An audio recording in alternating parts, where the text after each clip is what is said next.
Францускиот предлог кој владата го достави до парламентот ќе оди на пленарна седница на собранието.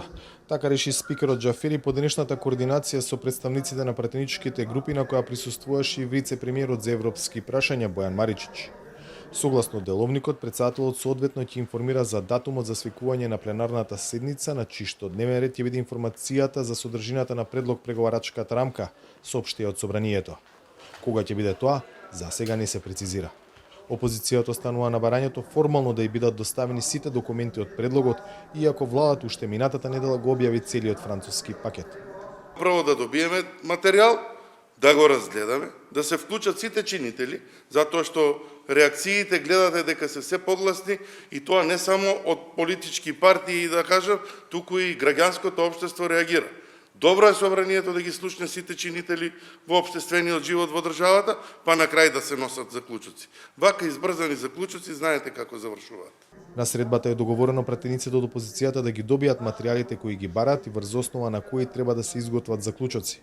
Тие заклучоци се предмет на гласање. Тие заклучоците се ставаат на гласање и врз основа на тие предлог заклучоци пратениците се изјаснуваат. Од друга страна имавме предлози за промени во преговарачката рамка, што не е возможно. Значи не е возможно ние да ја задолжиме владата да ја промени преговарачката рамка која што ја доставува Европската унија. По таа логика би требало ние да ја задолжиме Европската унија да ја промени преговарачката рамка. Мнозинството повторно уверува дека ништо не се прави тајно и дека целиот процес е крајно транспарентен. Ништо нема спорно. Јас токму за ова мислам дека битката против лажните вести, кои се кројат у центри кои не сакат Северна Македонија да биде дел од Европа. Баш за тоа мислам.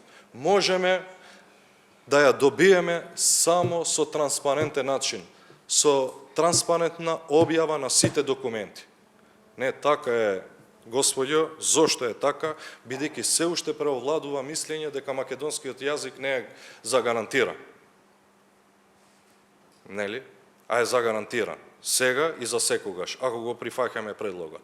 Во екот на зоврената домашна политичка атмосфера и поделеноста во општеството околу содржината на предлогот, германскиот канцелар Олаф Шолц, кој неодамна беше во Скопје, во отворено писмо насловено како "Ние сакаме Северна Македонија да стане членка на Европската унија", им се обрати на граѓаните на земјава. Јас ве разбирам кога ќе кажете, нам ни беше предолго и премногу ветувано. Тоа што се бараше од нас беше премногу.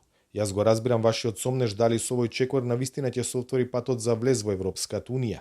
Ние ве сакаме вас, драги македонци и македонки, зачлените во една унија во која се чуваат и се негуваат вашите и нашите културни особености, нашите различни јазици и нашите идентитети. Тоа не прави заедно силни, порачува германскиот канцелар во отвореното писмо до граѓаните.